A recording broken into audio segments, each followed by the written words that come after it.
Hopefully कि आप सब खैरियत से होंगे। अच्छा स्टूडेंट, आज जो हमने टिपिकल चीज़ डिस्कस करनी है ना, ये बिजनेसेस जो स्मॉल मीडियम बिजनेसेस हैं ना, इनमें तो बहुत चलती है, वो हमने डिस्कस करनी है। आज हमने बेसिकली हमारे दो टॉपिक हैं, एक है जी कैश की मैनेजमेंट यानी कि स्पेसिफिकली पैटी कैश की मैनेजमेंट, और इसके साथ हमने एक रिकन्सिलेशन डील करनी है अकाउंट रिसीवेबल की भी, अकाउंट पेएबल की भी और पैटी कैश की भी। और नेक्स्ट लेक्चर में हम बैंक रिकन्सिलेशन पे जाएंगे।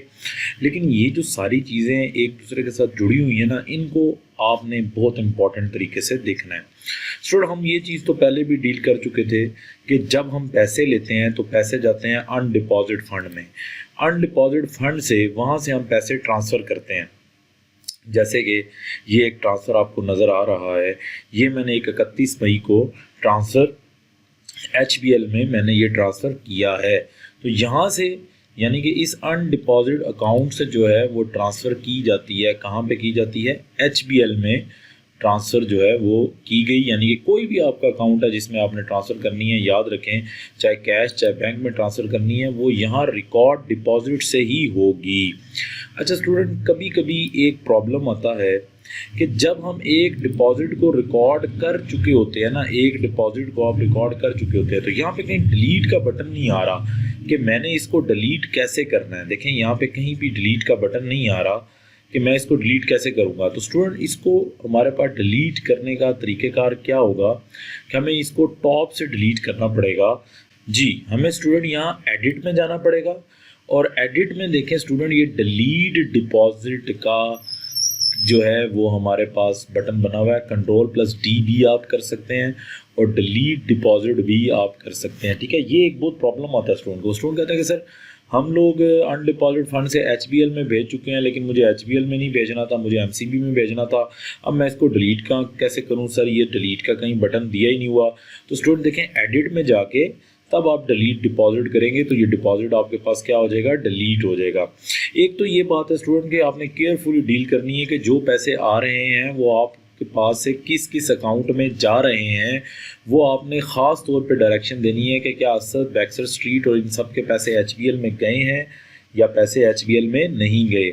अब इसके बाद अगर हम इससे आगे मूव करें थोड़ा सा स्टूडेंट, तो जब पैसे हमारे पास आ गए, अब सिनेरियो क्रिएट होता है कि उन पैसों को हम लोगों ने आगे बिल्स में पे करना है। एक तो ये है कि हम लोगों ने बिल्स में पेमेंट करनी होती है। दूसरी ये बात है स्टूडेंट कि बिल्स में पेमेंट करने के अलावा आपको पता है कि डेली के तौर पे हमारे बहुत छोटे एक्सपेंसेस हो रहे होते हैं। अब मैं यार उन छोटे एक्सपेंसेस को रिकॉर्ड नहीं कर सकता एंट्री की फॉर्म में, यानी कि डेबिट क्रेडिट करता फिरूँ, इतनी ज़्यादा एंट्रीज रिकॉर्ड करूँ। मुझे क्या करना है स्टूडेंट, ज़रा फोकस करें। मुझे यहाँ पे ये स्टेप प्रोसेस करवाना है कि मुझे सबसे पहले एक पैटी कैश का अकाउंट जो है वो क्या करना है? ओपन करना है। तो देखिए मैं स्टूडेंट पैटी कैश का अकाउंट कैसे ओपन करूँगा, ज़रा देखिएगा प्लीज़।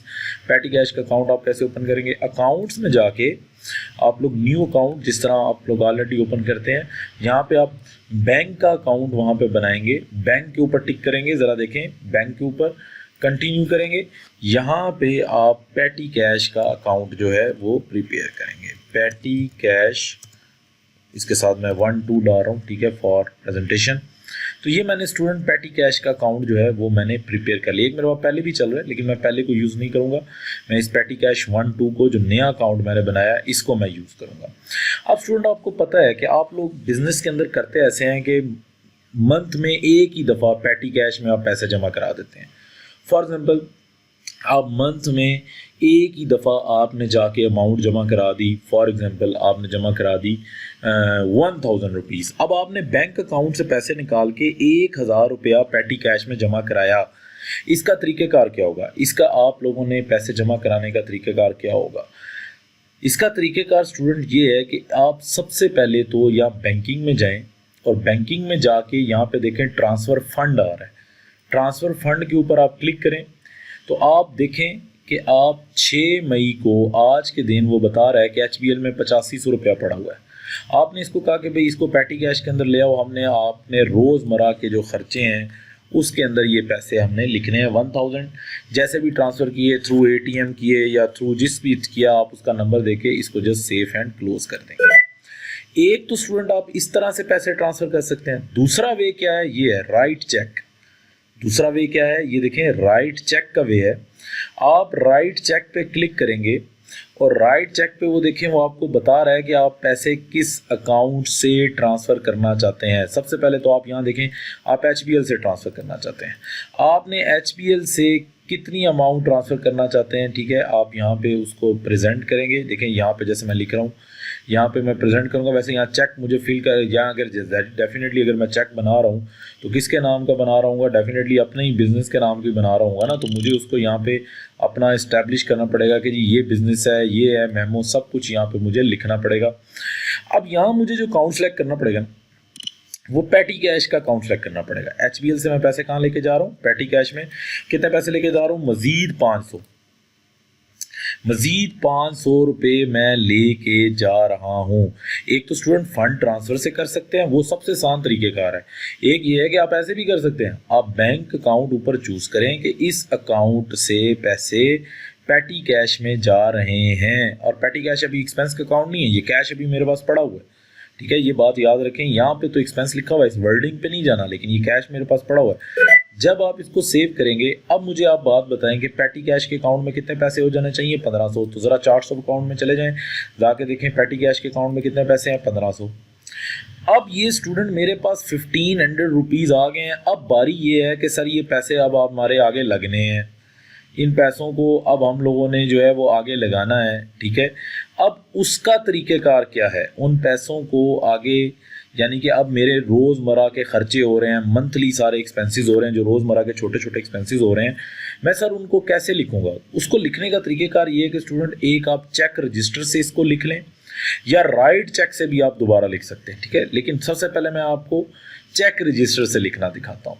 चेक रजिस्टर जब आएगा तो वो आपसे पूछेगा कि कौन सा अकाउंट चूज़ करना है। आप सबसे पहले तो वो अकाउंट चूज़ करें जिसमें आपने एंट्रीज करनी है। मैंने पैटी कैश को चूज़ करना है, मैंने ओके किया तो इसका सामने मेरे एक रजिस्टर आ गया, ठीक है। वो रजिस्टर मुझे क्या बता रहा है, जस्ट 1 मिनट, वो रजिस्टर मुझे क्या बता रहा है, यहाँ देखें ज़रा, कि आपने 500 रुपया ट्रांसफ़र किया था चेक के थ्रू, और 1000 रुपया आपने ट्रांसफ़र किया है किसके थ्रू, ATM के थ्रू। अब स्टूडेंट यहाँ बारी है लिखने की कि मैं अब पेमेंट कर रहा हूँ ना, मैं पेमेंट कर रहा हूँ इसमें से। अब यहाँ मैं अकाउंट सेलेक्ट करूँगा जो मैं खर्चे पे कर रहा हूँ। फॉर एग्जांपल, अब मैं खर्चा पे कर रहा हूँ एडवर्टाइजमेंट एंड प्रमोशन का, मैंने छोटा सा खर्चा पे किया। देखें, याद रखें, मैं फिर आपको ये बात कह रहा हूँ कि जब आप यहाँ पे बात करेंगे ना, उससे क्या कहते हैं कि पैटी कैश की, तो पैटी कैश में याद रखें कि छोटे छोटे एक्सपेंसेस की बात की जाती है। बड़े एक्सपेंसेस जो चेक के थ्रू पे हो रहे होते हैं वो तो आपने वेंडर ही ऐड करना होता है ना उसको। अगर आप एडवर्टाइजमेंट एंड प्रमोशन में बड़े वेंडर्स के थ्रू पेमेंट जा रहे हैं तो आपको चेक के थ्रू पेमेंट कर रहे हैं तो आप वेंडर ऐड करेंगे। प्लीज़ आप प्रॉपर प्रोसीजर को अडॉप्ट करेंगे, ठीक है। ये तो छोटी छोटी पेमेंट है ना जो आपके थ्रू जा रही है, तो आपने यहाँ पे लिख दिया जी ये 200 रुपये की हमने एडवर्टाइजमेंट एंड प्रमोशन की। यहाँ पे आपने मेमो लिख दिया कि मैंने किसको की जी, मैंने मिस्टर वकास को जो है वो मैंने यहाँ पे प्रमोशन की, ठीक है। अब यहाँ पे देखें ये सारा एलिमेंट आपने यहाँ पे लिख दिया। अब ज़रा देखें स्टूडेंट, ये पेमेंट होगी, लेकिन स्टूडेंट देखें मेरे एक रोज़ में ना मल्टीपल पेमेंट्स हो रही होती हैं। क्या मैं एक एक जगह पे अकाउंट लिखता हुआ हूँ, फिर मैं यहाँ पे तारीख डालूँ, फिर मैं अकाउंट लिखूँ? उसका बेहतर तरीक़ेकार क्या है कि आप ये स्प्लिट का ऑप्शन यूज़ कर लें। ये देखें स्टूडेंट, स्प्लिट का अगर एक ही दिन में आपने बहुत सी पेमेंट्स की हैं तो आप स्टूडेंट देखें advertisement and promotion, dues and subscription भी आपने 100 रुपये के पे कर दिए, आपने उससे क्या कहते हैं कि बैंक सर्विस चार्जेस पे कर दिए, ठीक है, 600 रुपीज़ के। तो अब देखें स्टूडेंट, आप इस तरह से इसको ले के चलेंगे। अगर डेली के आपके बहुत ज़्यादा यहाँ पे हो रहे हैं ना डेली के, तो आप इसको ले के यहाँ पे चलेंगे ऐसे, और किस बटन से आप करेंगे, स्प्लिट से आप इस चीज़ को रिप्रेजेंट करेंगे। तो अब आप जस्ट इसको क्लोज़ कर देंगे, ठीक है। तो जिस आपने इसको यहाँ पे क्लोज़ किया, ठीक है, अब वो जितने भी अकाउंट होंगे वो सारे के सारे हमारे पास हिट हुए हैं। अगर आप स्प्लिट में जाएं, ये देखें, इसको ज़रा रीकैलकुलेट कर ले, ज़रा देखें ऊपर भी 900 आ जाए ना, तो रीकैलकुलेट कर लें ताकि ऊपर भी 900 लिखा जाए। तो क्लोज़ कर लें, तो ये देखें आपको कैसे अकाउंट नज़र आएंगे। यहाँ से डबल क्लिक करेंगे, ऐसे भी आपको नज़र आ जाएंगे। अगर आप स्प्लिट पे चले जाएंगे तो फिर भी आपको नज़र आ जाएंगे कि इसमें कौन कौन से अकाउंट जो है वो हम लोगों ने ऐड किए हुए हैं। अब स्टूडेंट आप इसको रिकॉर्ड करेंगे। जब आप रिकॉर्ड करेंगे तो देखें आपके पास बैलेंस कितना बच गया, 600 रुपीज़ आपके पास बच गए, क्योंकि 1500 में से 900 रुपीज़ आपने पे कर दिया ना। अब स्टूडेंट उन तमाम अकाउंट्स के एक्सपेंसेस के लेजर अपडेट हो गए, आपको कोई डेबिट क्रेडिट नहीं करना पड़ा यार, वो तमाम एक्सपेंसेस के अकाउंट के लेजर क्या हो गए, अपडेट हो गए। याद रखें, एक दिन में आप पैटी कैश से 10-15 एक्सपेंसेस कर रहे होते हैं यार। आप दिन के एंड में बैठें, यहाँ स्प्लिट का बटन दबाएं, उन खर्चों को लिखें और बस बताएं कि अब मेरे पास कितना बैलेंस रह गया है, 600। आप इसको एक और तरह से भी, एक तो स्टूडेंट मैंने चेक रजिस्टर से आपको लिखना सिखाया, दूसरा आप किस तरह से लिख सकते हैं, दूसरा आप राइट चेक से भी लिख सकते हैं। राइट चेक से आपने देखें पैटी कैश को ऊपर सेलेक्ट किया कि पैटी कैश से पैसे जा रहे हैं, कहाँ जा रहे हैं जी स्टूडेंट। तो आप इसको यहाँ से भी एंटर कर सकते हैं, पैटी कैश को में से अगर आप एक्सपेंसेस पे कर रहे हैं, आप देखें एक तो रजिस्टर से भी आप एंटर कर सकते हैं, आप यहाँ से भी एंटर कर सकते हैं। देखें मल्टीपल अकाउंट, लेट्स सपोज कि आप प्रोफेशनल फ़ीस पे कर रहे हैं, ठीक है, 40 रुपीज़ की। लेट्स सपोज देखें ये बहुत मिसलिनियस खर्चे छोटे छोटे हैं, रिपेयर एंड मेंटेनेंस आप पे कर रहे हैं जी 60 रुपीज़ की। तो ये आप देखें यहाँ पे इधर भी आप ऐसे ऐड कर सकते हैं, ठीक है, कोई ऐसा इशू नहीं है। देखें ऊपर 100 रुपीज़, लेकिन अगर आपने चेक देना हो किसी पार्टी को डिफरेंट हेड्स में, तो आप यहाँ से ऐड कर सकते हैं पैटी कैश एक्सपेंसेस, रजिस्टर से भी ऐड कर सकते हैं, यहाँ से भी ऐड कर सकते हैं। कोई उससे क्या कहते हैं इसमें राय नहीं है, ठीक है, कोई इसमें मसला नहीं है कि हम लोग उसे क्या कहते हैं, एक ही वे है क्या ऐड करने का। मसला ये होता है कि हम बस मल्टीपल एक्सपेंसेस की बार बार एंट्री नहीं कर सकते, तो हम एक विंडो खोल के वहाँ पे हम एंटर कर देते हैं। अब जैसे इसको आप सेफ एंड क्लोज करें, तो मैं अब आपको पैटी कैश के अकाउंट की तरफ लेके जाना चाहता हूँ। Let's suppose move toward cheque register, और यहाँ से भी आप अकाउंट चेक कर सकते हैं। यहाँ से आप जब चेक करेंगे आप कहेंगे अच्छा मेरे पास 500 रुपया पड़ा हुआ है, कहाँ कहाँ पे मेरा खर्चा हुआ, अच्छा जी ये 900 रुपया इधर हो गया, 500 रुपया इधर हो गया, 100 रुपया इधर हो गया। ये आपके पास ये पेमेंट्स हैं, आप इन पेमेंट्स को आप देख सकते हैं, ठीक है, कि ये पेमेंट्स आपने किस किस की मद में उसे क्या कहते हैं कि की हुई हैं। तो आपको ये सारी पेमेंट्स देखिए, ये एंट्री आपको मिल रही है कि किस मद में किस तरह की है, और ये भी आपको मिल रहा है कि आपने किस तरह से यहाँ पे अगर आप स्प्लिट कर दें तो वो आपको बता देगा कि कौन कौन से अकाउंट हैं। इसी तरह आप यहाँ पे आएँ, यहाँ पे भी आप स्प्लिट करें तो वो आपको बता देगा कि इसमें कौन कौन से अकाउंट हैं। तो एवरी डिटेल जो है वो आप रजिस्टर से भी चेक कर सकते हैं कि कब कब किस किस में कितनी पैटी कैश की पेमेंट हुई है, और अब मेरे पास बैलेंस कितना पड़ा हुआ है, 500 रुपीज़ का मेरे पास बैलेंस पड़ा हुआ है। ऐसे आप स्टूडेंट रोज़ ट्रांजैक्शन करते हैं, रोज़ आप ट्रांजैक्शन करते हैं, मल्टीपल आप एक्सपेंसेस ऐड करते हैं, और आपकी पैटी कैश बिल्कुल परफेक्ट चलती है। पैटी कैश में पैसे आते हैं मंथ में एक ही दफ़ा, ठीक है, उसके बाद डिपॉजिट एक ही दफ़ा होता है, फिर सारे पैसे आप लोग पे ही करते जाते हैं, पे ही करते जाते हैं। और आप देखें अगर आप इन एंट्रीज़ को सम करें तो ये थाउजेंड्स ऑफ एंट्रीज़ बनेगी। थाउजेंड ऑफ एंट्रीज़ की बजाय हमें क्विक बुक ने एक आसान वे दिया कि आप उसी दिन को सिलेक्ट करें, जो सारी पेमेंट्स हैं उनको लिखें और सेव करें, और इस तरह मुझे रोज़ सिर्फ एक एक्टिविटी परफॉर्म करनी पड़ेगी और पूरे महीने की मेरी 30 एक्टिविटीज़ होंगी जिनको जो है वो मैं परफॉर्म करूँगा। इसके अलावा स्टूडेंट आप पैटी कैश के लेजर को भी चेक कर सकते हैं। पैटी कैश की डिटेल्स को, लेजर को कैसे चेक किया जाता है, ये देखें, रिपोर्ट्स में जाएंगे, रिपोर्ट्स में जाने के बाद आप उसे क्या कहते हैं कि अकाउंटेंट्स एंड टैक्सेस में जाएंगे। अकाउंटेंट एंड टैक्सेस में जाने के बाद आप जर्नल लेजर में जाएंगे। जब आप जर्नल लेजर में जाएंगे, वैसे यहाँ से भी आप जा सकते हैं, अगर आप इधर से भी पैटी कैश की देखें डिटेल आपको मिल सकती हैं। अगर आप इधर से नहीं जाना चाहते तो आप चार्ट्स ऑफ अकाउंट से भी पैटी कैश की जो डिटेल है वो आप ले सकते हैं, ठीक है। इधर से भी आप देखें इसके लेजर की डिटेल ले सकते हैं। यहाँ से क्विक रिपोर्ट भी पैटी कैश की आ जाएगी। ये देखें ये क्विक रिपोर्ट आ गई, कैसे आई ये देखें कि 1000 रुपीज़ फंड ट्रांसफ़र, 500 रुपया ये भी हमारे पास चेक के थ्रू गया। मिस्टर वकास को 900 की पेमेंट हुई, मैंने ओपन की यार किस किस मद में हुई, फिर मैंने यहाँ से चेक किया ये 100 की पेमेंट किस किस की मद में हुई। देखें यहाँ से भी आप चेक कर सकते हैं, आप लेजर से भी चेक कर सकते हैं, एवरी डिटेल आप हर अकाउंट की इसकी पैटी कैश की चेक कर सकते हैं। अब स्टूडेंट ये पैटी कैश के जो मामलात हैं इसको तो अब हमने क्लियर किया। अब इसमें एक स्टूडेंट मसला आता है, उस मसले को ज़रा आप लोगों ने देखना है। वो मसला हमारे पास स्टूडेंट क्या आता है, मसला ये आता है हमारे पास स्टूडेंट कि जब हम इसकी रिकंसिलेशन में जाते हैं। रिकंसिलेशन क्या चीज़ है? जब आप रिकंसाइल के बटन पे क्लिक करते हैं, रिकंसाइल का मतलब से मुराद ये होती है, इस टाइम क्विक बुक ये कह रहा है कि पैटी कैश का बैलेंस आपके पास कितना पड़ा हुआ है। ये देखें, हम पैटी कैश को चेक करते हैं। पैटी कैश का बैलेंस हमारे पास कितना पड़ा हुआ है? लेट्स सपोज मई एंड हुआ, कितना पड़ा हुआ है जी पैटी कैश का बैलेंस?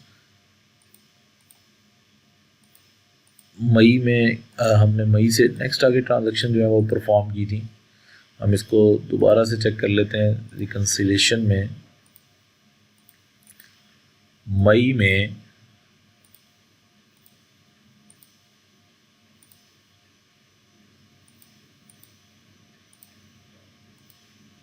जी स्टूडेंट, तो मई में हमारे पास क्या बैलेंस पड़ा हुआ है पैटी कैश का? ज़रा बताएं, पैटी कैश का क्या बैलेंस पड़ा हुआ है?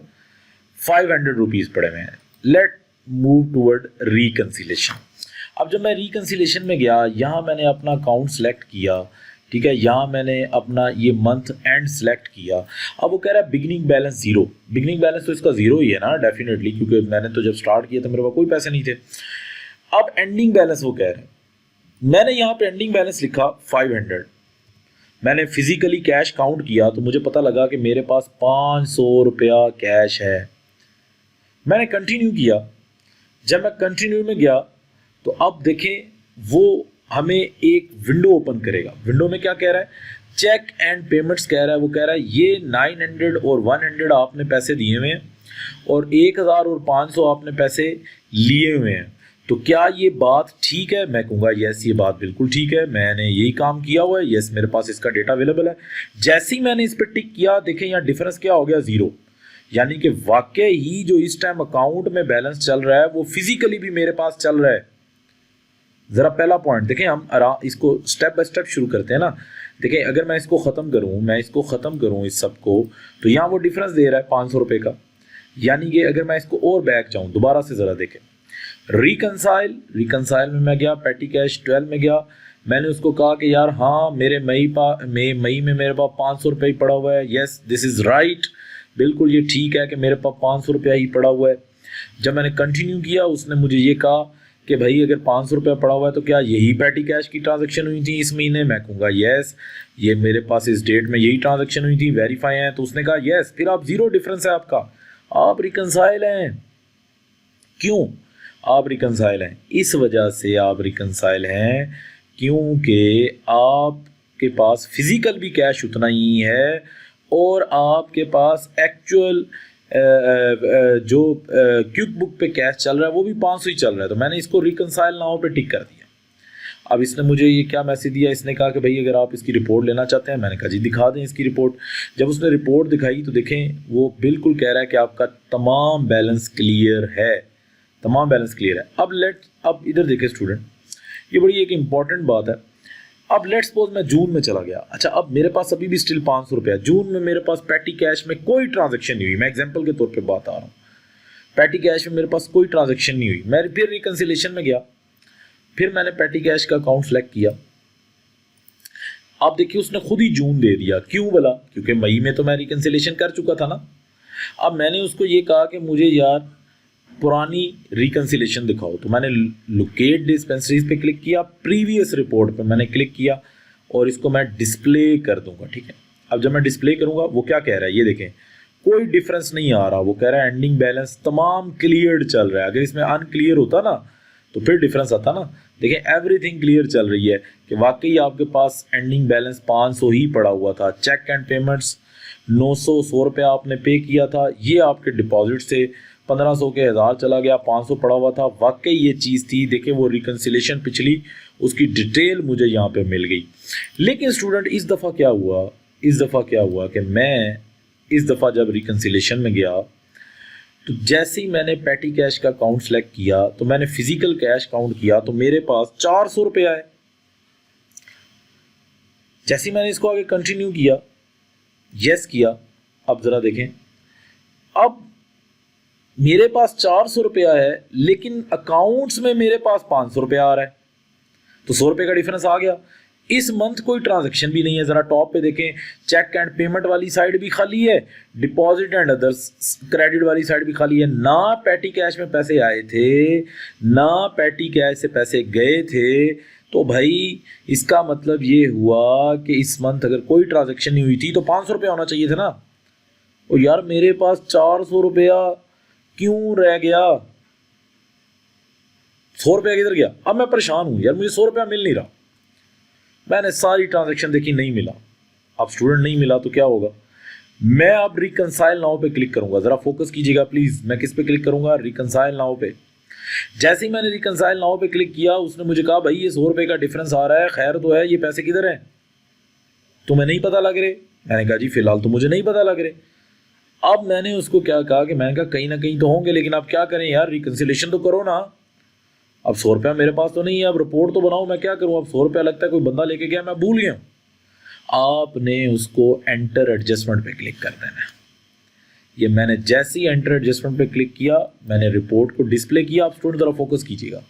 अब देखिए ये 400 रुपया इसने कर दिया, लेकिन इसने 100 रुपये की ट्रांजैक्शन खुद पास कर दी। आप देखें, इसने 100 रुपये की ये जो ट्रांजैक्शन है वो खुद पास की हुई है। आपको नज़र आ रही है ये जो 100 रुपये की ट्रांजैक्शन है, ये देखें, ये 100 रुपये की ट्रांजैक्शन है, ये उसने खुद पास कर दी।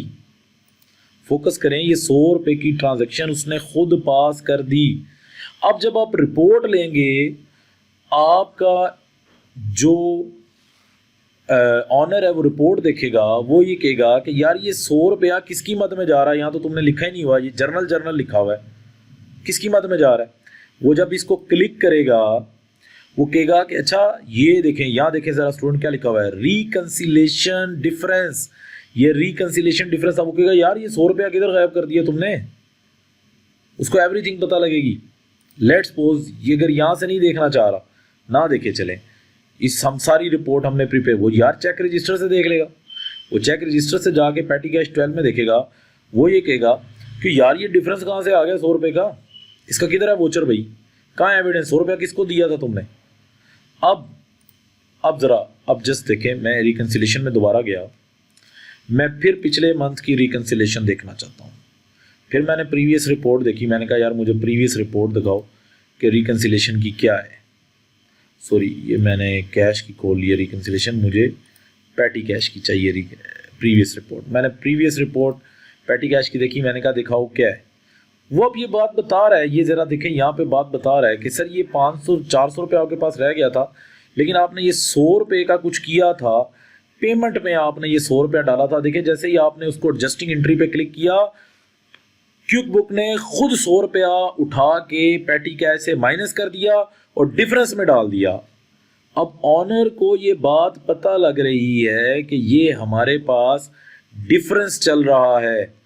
वो कहेगा यार मुझे ये एंट्री बताओ, ये कहाँ का डिफरेंस है भाई? ये 8 एंट्री कैसे है? ओ भाई पेमेंट लिखी होनी चाहिए थी ना, किस किस को की है ना यार। ये क्या लिख के ले आए हो? जर्नल। इसका मतलब है कि जर्नल का मतलब ये है कि कोई डिस्पेंसरीज हैं वो वहां से भी देख सकता है, यहाँ से रिकॉर्ड डिपॉजिट से, सॉरी चेक रजिस्टर से, पैटी कैश 12 यहाँ से भी वो देख सकता है। जब वो इस चीज़ को देखेगा, वो कहेगा यार ये क्यों डिफरेंस है। अब स्टूडेंट ज़रा फोकस करें। लेट्स सपोज कि ये डिफरेंस फाइंड हो गया। अब आपको पता लग गया कि यार ओहो यार ये तो हम लोगों ने एक जो है वो पोस्ट किया था, यार इसका वोचर मिल गया, हफ्ते के बाद, 2 हफ्ते के बाद, 3 हफ्ते के बाद मिल गया। तो आपने पोस्टेज एंड डिलीवरी के ऊपर क्या कर दिया, यहाँ पे सिलेक्शन कर दी पोस्टेज एंड डिलीवरी के ऊपर, ठीक है। पोस्टेज एंड डिलीवरी के ऊपर आपने क्या कर दी, सिलेक्शन कर दी, और सॉरी वो सिलेक्शन हट गई है, दोबारा पोस्टेज एंड डिलीवरी के ऊपर सिलेक्शन कर दी। वो कह रहा है कि आप ट्रांजेक्शन चेंज करना चाहते हैं, यस हम चेंज करना चाहते हैं। पोस्टेज एंड डिलीवरी के ऊपर आपने सिलेक्शन कर दी, और उसके बाद यहाँ पे बैलेंस एडजस्टमेंट को आपने हटा के लिख देना है कि जो भी मेमो होगा फाइनल कि हम लोगों ने ये मुल्तान को पोस्टेज की थी। अब आपको पता लग गया। अब आप इसको क्या कर देंगे, रिकॉर्ड। अब स्टूडेंट जब भी दोबारा इसको ओपन किया जाएगा ना, जब भी दोबारा इसको ओपन किया जाएगा तो वो ये देखेगा, वो ये बात को नोट करेगा कि वाकई वो डिस्पेंसरीज ख़त्म हो गई हैं जो ट्रांजैक्शन नंबर 8 में थी, वो पोस्टेज एंड डिलीवरी के अंदर क्या हो चुकी हैं, ट्रांसफ़र हो चुकी हैं। तो इस चीज़ को आप लोगों ने देखे नोट करना है कि रिकन्सिलेशन के अंदर कभी कभी ऐसा होता है कि हम साथ मंथ एंड में जब फिजिकल कैश काउंट करते हैं तो वो कम होता है यार, उस फिजिकल कैश को किसी ना किसी तरह तो मैच करना है ना, दैट इज़ अ मैनेजमेंट। यही तो मैनेजमेंट है कि सर वो कैसे ऑनर को बताऊंगा कि फ़र्क आ रहा है, कैसे कैशियर बताएगा कि फ़र्क आ रहा है, कैशियर हजम तो नहीं कर देगा, ऑनर को कैसे पता लगेगा, ऐसे ही तो पता लगेगा क्योंकि ऑनर को तो हर चीज़ का एविडेंस चाहिए, हर चीज़ का वोचर चाहिए। वो कहेगा भाई ये 100 रुपया किधर है, इसका वोचर किधर है, डिस्पेंसरीज में किधर डाला है, बताओ ये पोस्टेज या डिलीवरी है, क्या वाकई ये चीज़ है या नहीं है। तो इस चीज़ पे ऊपर प्लीज़ फोकस करें कि मैनेजमेंट के अंदर जो पैटी कैश की और कैश की मैनेजमेंट में उसमें सिर्फ फ़र्क आते हैं, उन फ़र्क को लिखा जाता है, रिकंसाइल किया जाता है और उनकी रिपोर्ट को डिलीवर किया जाता है। ठीक है, जब आपको फ़र्क पता नहीं लगता आप एडजस्टिंग एंट्री पे क्लिक कर देते हैं, आप कहते हैं भाई पास कर दो एडजस्टिंग एंट्री, अब फ़र्क नहीं मुझे पता लग रहा कि क्यों ये 100 रुपये का फ़र्क आ रहा है, मैं नहीं आइडेंटिफाई कर सक रहा, तो कोई मसला नहीं है ना, कुछ दिनों के बाद मुझे पता लग जाएगा यार, मैं फिर बता दूंगा अपने उससे क्या कहते हैं ऑनर को। तो वो देखें वो डिफरेंस के अंदर अमाउंट को पुट कर दिया जाता है। जी स्टूडेंट एक चीज़ और, आपको याद है कि हमने जब एक्सपेंसेस की एंट्री की थी तो मैंने आपको कहा था कि अगर आपने वो एक्सपेंस किसी कस्टमर को भी चार्ज करना हो ना तो आप उधर क्लिक कर देंगे। सेम एज ही आपने अगर यहाँ पे भी किसी कस्टमर को चार्ज करना हो ना तो देखिए यहाँ सारे कस्टमर के नेम आ रहे हैं, तो आप उसको क्या कर देंगे, चार्ज कर देंगे। जस्ट देखें यहाँ पे भी आ रहा है, उसको चार्ज किए जा सकते हैं। ठीक है, वो एक्सपेंसेस और ये रिकॉर्ड कर लेंगे आप ऐसे। अच्छा, अब एक पॉइंट, ये तो पैटी कैश मैनेजमेंट की बात हमारे पास होगी, कैश मैनेजमेंट की। अच्छा स्टूडेंट, जो बैंक रिकन्सिलेशन है ना वो एक डिटेल टॉपिक है, उसको मैं आपको नेक्स्ट लेक्चर में बताने वाला हूँ, क्योंकि bank reconciliation is not an easy task. Outstanding cheque उसकी भी रिकन्सिलेशन क्विक बुक के थ्रू ही होगी, लेकिन अभी सिर्फ मैंने पैटी कैश की रिकन्सिलेशन की और कैश की। तो उसमें स्टूडेंट क्या फ़र्क आता है, बस फिजिकल कैश का, कि जब आप दिन के एंड में फिजिकल कैश चेक कैलकुलेट करते हैं वो कम निकल आता है या ज़्यादा निकल आता है, आपने उसको बस लिखना है और बाद में जब डिफरेंस पता लग जाएगा आपने उसको एडजस्ट कर देना है। तो वो उस पूरा चेक रजिस्टर के अंदर वो चीज़ क्या हो रही होती है, शो हो रही होती है। इसी चीज़ को हम लोगों ने क्लियर किया। ठीक है, और फिर मैंने आप लोगों को यहाँ पे रिकॉर्ड डिपॉजिट को डिलीट करना भी आज सिखाया। अच्छा, अब स्टूडेंट एक बात, रिकन्सिलेशन के ऊपर जो सबसे बड़ा प्रॉब्लम इस टाइम फेस होता है ना स्टूडेंट को, सबसे बड़ा प्रॉब्लम क्या फेस होता है स्टूडेंट, वो ये होता है, मैं आपको यहाँ पे उस प्रॉब्लम को सॉल्व करके दिखाता हूँ, ज़रा फोकस कीजिएगा प्लीज़। फोकस ये है इस टाइम, ये ज़रा फोकस करें, इस बिग RD कस्टमर ने मेरे कितने पैसे देने, 21,060। फोकस करें, 10 इनवाइस के अगेंस्ट कितने पैसे देने, 21,060। इसको कहा जाता है अकाउंट रिसीवेबल रिकन्सिलेशन। जो मैं अब बात आपको बताने जा रहा हूँ, ये किसकी बात बताने जा रहा हूँ, अकाउंट रिसीवेबल रिकन्सिलेशन। जस्ट ये दो बातें हैं जिसको मैंने साथ इस लेक्चर के फिनिश करना है। ब्रिक रोड 21,060, 10 इनवाइस के अगेंस्ट इसने मुझे पैसे देने हैं। रिपोर्ट्स में गया, कस्टमर एंड रिसीवेबल में गया, वहाँ जाके मैंने देखा अकाउंट रिसीवेबल एजिंग समरी, मैंने ये देखा एजिंग समरी। ये फिर मैंने ब्रिक रोड देखा 21,060, इसने मुझे 21,060 देने हैं, किसके अगेंस्ट, 10 नंबर के अगेंस्ट। ओपन बैलेंस है, अभी तक स्टिल उसने मुझे पैसे नहीं दिए। अब इधर देखें स्टूडेंट, जब मैं इससे पैसे लेने के लिए गया, अब ज़रा फोकस करें, रिसीव पेमेंट मैंने की। अब सबसे बड़ा एरर जो हम लोग करते हैं, यहाँ मैंने लिखा ब्रिक रोड, उसने मेरे सामने दे दी 21,060। अब स्टूडेंट यहाँ पेमेंट लिखने की बजाय उसने मुझे 10,000 रुपये दे दिए थे। ठीक है, मैंने यहाँ पेमेंट लिख दी, यहाँ पेमेंट लिख दी।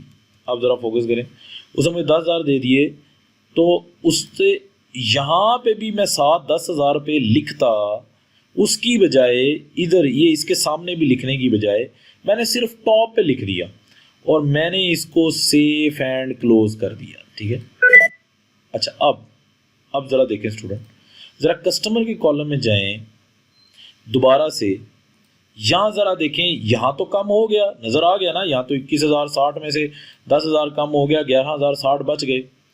अब स्टूडेंट ज़रा रिपोर्ट में जाएं, रिपोर्ट में जाके चेक करें कि कस्टमर और रिसीवेबल की जो रिपोर्ट है उसके अंदर मेरे पास क्या जो है वो लायमल इख्तियार है। चले इसको हम कस्टमर वाइज चेक कर रहे थे। रिपोर्ट्स में जाके कस्टमर एंड रिसीवेबल में जाके अकाउंट रिसीवेबल एजिंग समरी, इधर तो यार उसने चेंज ही नहीं किया। ये देखो यहाँ 21,060 का 21,060 ही।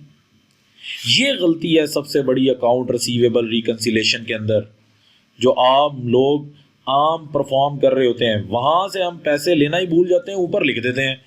होता क्या है, या वो शो करा रहा है आपने 1,36,852 लेने हैं पैसे, लेकिन जब इस हेड में आते हैं वो इसको 10,000 रुपया कम शो कराता है।